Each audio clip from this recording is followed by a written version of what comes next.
Continuous tense એટલે કે ચાલુ વર્તમાન કાળ વિશે આપણે ભણીશું। વિદ્યાર્થી મિત્રો, પહેલો જ પ્રશ્ન છે કે ચાલુ વર્તમાન કાળમાં શું આવે અથવા તો ચાલુ વર્તમાન કાળ ક્યારે વપરાય છે? તેનો જવાબ છે નજર સમક્ષ બોલતી વખતે કે સાંભળતી વખતે કોઈ ક્રિયા ચાલુ હોય તો આવી ચાલુ ક્રિયા દર્શાવવા માટે ચાલુ વર્તમાન કાળ વપરાય છે। ક્યારે ક્રિયા ચાલુ?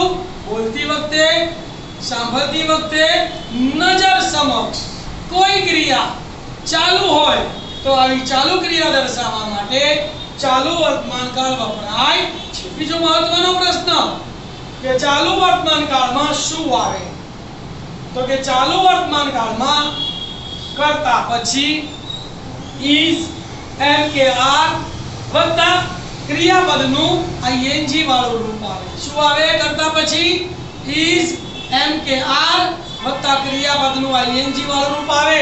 તમને એમ થાય કે is ક્યારે વપરાય સર, am ક્યારે વપરાય, are ક્યારે વપરાય? તો ટુ બી ના એક રૂપો હું તમને કહી દઉં। I am, we are, you are, he is, she is, it is, they are। એટલે કે I સાથે તમારે am વાપરવાનું, we, you, they અને બહુવચનના નામો હોય તો એની સાથે તમારે are વાપરવાનું, he, she, it કે એકવચનનું નામ હોય તો તેની સાથે તમારે is વાપરવાનું। તેની વાક્ય રચના છે કર્તા વત્તા is, am કે are વત્તા ક્રિયાપદનું ing વાળું રૂપ જેને અંગ્રેજીમાં before કહે છે। શું કહે છે? before વત્તા કર્મ વત્તા અન્ય શબ્દો। સૌથી મહત્વનો પ્રશ્ન, કાળને કેવી રીતે ઓળખવો? તો એને કીવર્ડ્સ તમને યાદ હોવા જોઈએ। એટલે કે કયા શબ્દો ચાલુ વર્તમાન કાળ દર્શાવે છે? તો અહીંયા જુઓ, જો વાક્યમાં નાઉ એટલે અત્યારે, લુક એટલે જુઓ, સી એટલે પણ જુઓ, વોચ એટલે નિહાળવું, નાવડેઝ એટલે આજકાલ, એટ ધીસ મોમેન્ટ એટલે આ ક્ષણે વગેરે શબ્દો આપેલા હોય તો તે વાક્ય ચાલુ વર્તમાન કાળમાં કહેવાય। વાક્યની ખાલી જગ્યામાં તમારે શું કરવાનું? તો પહેલા ચેક કરવાનું કે વાક્ય એક્ટિવ વોઇસમાં છે કે પેસિવ વોઇસમાં। એક્ટિવ વોઇસમાં છે કેવી રીતે ગોતવાનું? તો ક્રિયાપદને હુ વડે પ્રશ્ન પૂછવાનો। હુ વડે જવાબ આવે તો કર્તા મળે, વાક્યની શરૂઆતમાં કર્તા આપ્યો તો એક્ટિવ વોઇસ।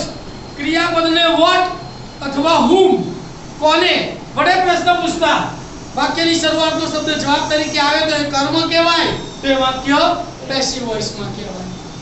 તો કર્તા પછી તમારે is, am કે are વત્તા ક્રિયાપદનું ing વાળું રૂપ મૂકવાનું છે અને પેસિવ વોઇસમાં હોય તો કર્મ પછી તમારે is, am કે are વત્તા being વત્તા ભૂતકૃત મૂકવાનું છે। ઓકે, હવે આપણે ચાલુ વર્તમાન કાળના થોડા ઉદાહરણોનો અભ્યાસ કરીશું। ઉદાહરણ નંબર 1, I ખાલી જગ્યા ક્રિકેટ નાઉ કૌંસમાં આપ્યું છે ટુ પ્લે તો ચાવી કઈ છે? નાઉ એટલે ચાલુ વર્તમાન કાળ। કોણ રમે છે? હું। I કરતા છે એક્ટિવ વોઇસ, I સાથે am આવે અને પ્લે ને ing લાગે તો પ્લેઇંગ, તો જવાબ શું થશે? બોલો, I am playing cricket now। બીજું વાક્ય, we ખાલી જગ્યા English grammar at this moment એટલે આ ક્ષણે ચાલુ વર્તમાન કાળ। we સાથે શું આવે? are અને કૌંસમાં આપેલું છે learn તો learn ને ing લાગે તો learning, તો we are learning English grammar at this moment। બીજું વાક્ય, look the birds ખાલી જગ્યા in the sky કૌંસમાં આપ્યું છે to fly તો ચાવી છે look એટલે જુઓ, ચાલુ વર્તમાન કાળ દર્શાવે। the birds બહુવચન છે તો એની સાથે are આવશે અને fly ને ing લાગે તો flying, તો જવાબ શું થશે? look the birds are flying in the sky। ચોથું વાક્ય, nowadays people ખાલી જગ્યા mask to wear એટલે પહેરવું તો અહીંયા nowadays એટલે ચાલુ વર્તમાન કાળ, people બહુવચન છે એની સાથે are આવે અને wear ને ing લાગે તો wearing, તો જવાબ શું થશે બોલો?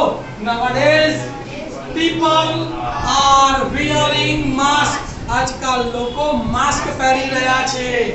છેલ્લું ઉદાહરણ, he ખાલી જગ્યા an ice cream now, કૌંસમાં આપજો to eat એટલે ખાવું, તો કઈ ચાવી છે? now એટલે ચાલુ વર્તમાન કાળ, અને he સાથે શું આવે? is, અને eat ને ing લગાડીએ તો eating, તો જવાબ શું થશે? he is eating an ice cream now. Understood? હવે આપણે વાક્યને નકાર બનાવતા શીખીએ. મેક નેગેટિવ, નકાર બનાવો. તો શું કરવાનું તમારે કે વાક્યમાં આપેલા is, am કે are પછી નોટ મૂકી દેવાનું, એટલે તમારું વાક્ય નકાર થઈ જાય. મેક ઇન્ટરોગેટિવ એટલે કે પ્રશ્નાર્થ બનાવો. તો પ્રશ્નાર્થ બનાવવા માટે શું કરવાનું? બહુ સહેલું. is, am અને are ને વાક્યની શરૂઆતમાં મૂકવું અને છેલ્લે પ્રશ્નાર્થ ચિહ્ન મૂકવું. પ્રશ્નાર્થ ચિહ્ન ના મૂકીએ ને તો ખાલી અડધો માર્ક કપાઈ જાય.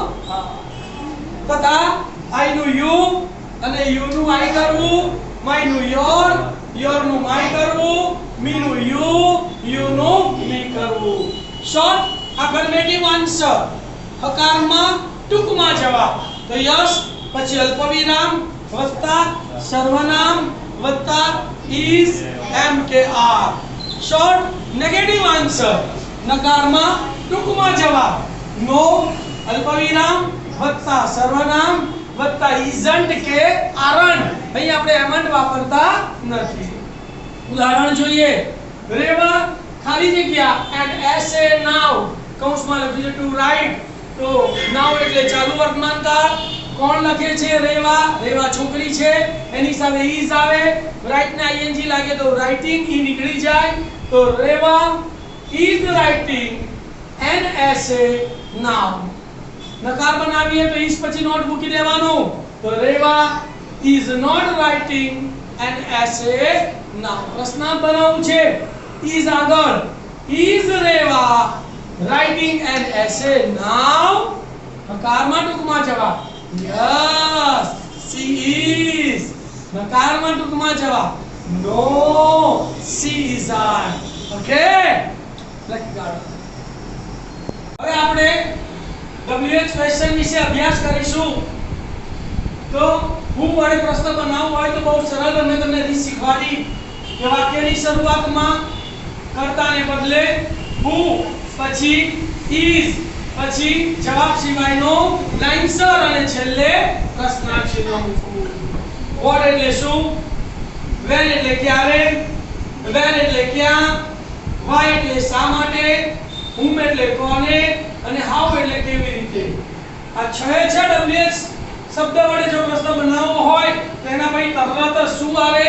is, am કે are, અને પછી જવાબ સિવાયનું લાઇનસર અને છેલ્લે પ્રશ્નાર્થ ચિહ્ન. ત્રીજી આપણી મેથડ હતી whose એટલે કોનું, કોના, કોની, કોનો. માલિકી દર્શાવે છે. how many એટલે કેટલા, સંખ્યા દર્શાવે છે. how much એટલે કેટલા, જથ્થો દર્શાવે છે. તો એના પછી તરત જ નામ આવે, is am are ના આવે, શું આવે? નામ, અને પછી is am are, અને પછી જવાબ સિવાયનો લાઇનસર, અને છેલ્લે પ્રશ્નાર્થ ચિહ્ન. અવકાશ દરેકમાં I નું you નું my, me નું you નું me, my નું your નું my કરું. એક ઉદાહરણનો અભ્યાસ કરીએ આપણે. જુઓ, Lata is singing a nice song on Mirchi now. કૌંસમાં આપણે to sing, તો now એટલે ચાલુ વર્તમાન કાળ. કોણ ગાય છે? લતા, તો લતા સાથે is આવે, અને sing ના ing એટલે sing.